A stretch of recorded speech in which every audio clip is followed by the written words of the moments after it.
अस्सलाम वालेकुम। Cellular respiration chapter number 4 bio energetics आज की इस वीडियो में डिस्कस करेंगे। सेल्यूलर रेस्पिरेशन सबसे पहले है क्या?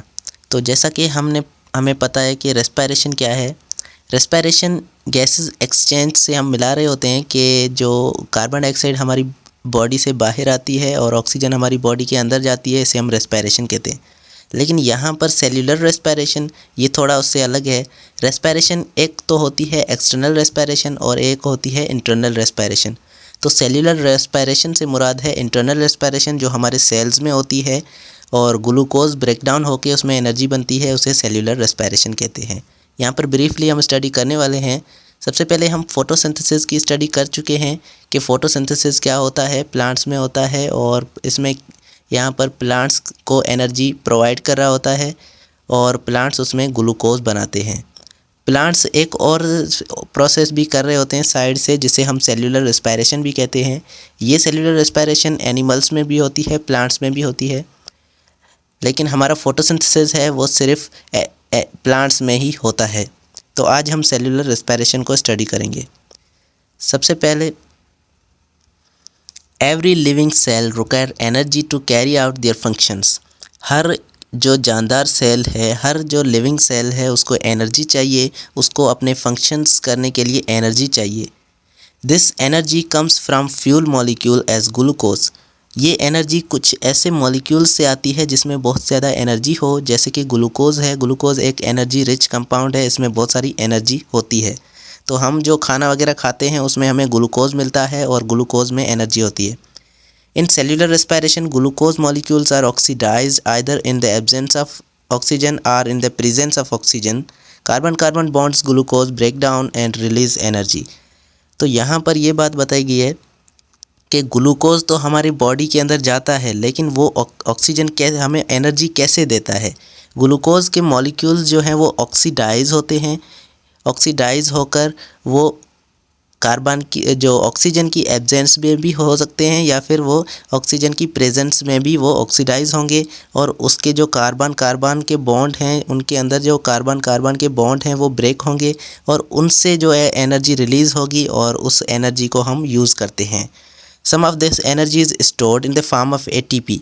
तो वो जो एनर्जी कार्बन कार्बन के बॉन्ड ग्लूकोज में हैं, उनको तोड़ने से जो मिल रही है एनर्जी, वो एनर्जी या तो हम एटीपी बनाने में इस्तेमाल करेंगे या तो उसे खुद यूटिलाइज़ करेंगे। तो कुछ उसमें एनर्जी है वो एटीपी बनाने में यूज़ की जाती है और कुछ है वो लॉस्ट हो जाती है, वहीं पर ही यूज़ हो जाती है। A cell transfer energy from glucose to ATP through reduction. तो एक जो सेल है वो एनर्जी को ग्लूकोज से एटीपी में कन्वर्ट करता है रिडक्शन के प्रोसेस से एंड ऑक्सीडेशन प्रोसेस। दोनों प्रोसेस यहाँ पर हो रहे होते हैं। ऑक्सीडेशन भी होता है और रिडक्शन भी होता है। एक चीज़ ऑक्सीडाइज होती है, दूसरी चीज़ रिड्यूस हो रही होती है। The breakdown of glucose molecules by redox reaction to synthesise ATP is called respiration. तो ग्लूकोज मॉलिक्यूल के अंदर जो रेडॉक्स रिएक्शन हो रहा है, रिडक्शन और ऑक्सीडेशन दोनों को मिलाकर रेडॉक्स प्रोसेस हम कहते हैं इसे। तो रेडॉक्स प्रोसेस जो इनके अंदर हो रहा है उसे हम रेस्पिरेशन कहते हैं। मतलब ब्रेकडाउन हो रहा है फूड और उसके अंदर से एटीपी एनर्जी बन रही है, इसको हम रेस्पिरेशन कहते हैं। तो हमें पता चला कि रेस्पिरेशन है क्या। सबसे पहले ये ब्रीदिंग जो हम कर रहे होते हैं, सांस ले रहे होते हैं, इनको रेस्पिरेशन नहीं कहते। रेस्पिरेशन असल में हमारे सेल्स के अंदर होती है। वहाँ पर जो ग्लूकोज हमारा है, ग्लूकोज को ब्रेक डाउन किया जाता है, उसके अंदर एनर्जी निकाली जाती है एटीपी के फॉर्म में और इस प्रोसेस को हम रेस्पिरेशन कहते हैं। The ATP provide energy for metabolism where required for removing its terminal phosphate liberate ADP phosphate and are formed.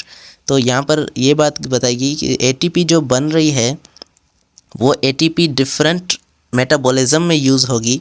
जो एटीपी यहाँ पर बनी है वो एटीपी हमारे बॉडी के डिफरेंट फंक्शंस में, हमारे सेल जो फंक्शंस करते हैं, मेटाबॉलिज्म करते हैं, उनमें यूज़ होगी। कैसे यूज़ होगी?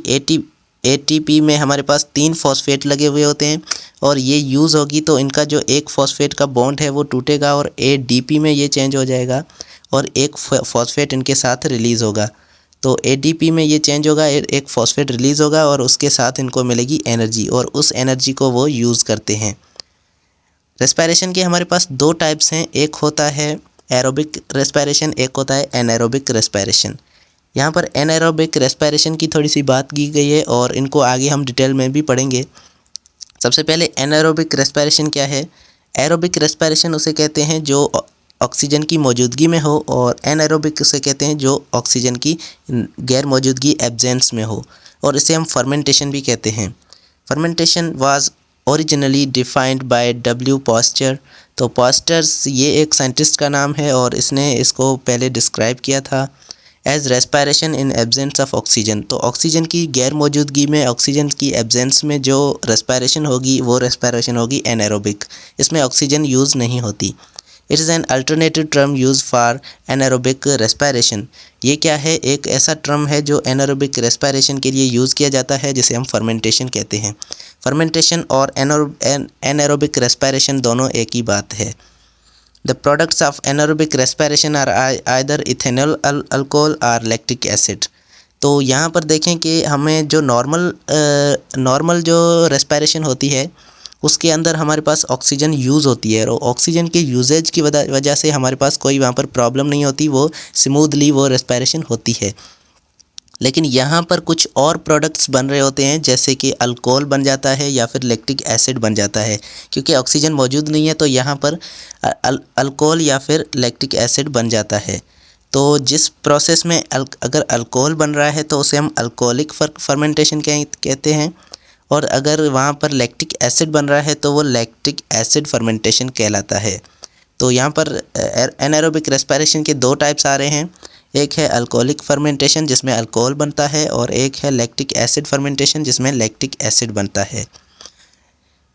A small but significant minority of organisms obtain energy by anaerobic respiration.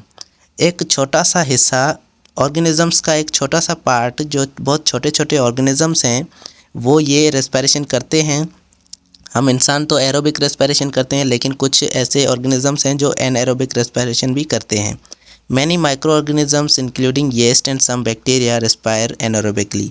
तो बहुत सारे माइक्रो ऑर्गेनिजम्स और कुछ येस्ट और बैक्टीरिया भी ये एनारोबिक रेस्पिरेशन करते हैं।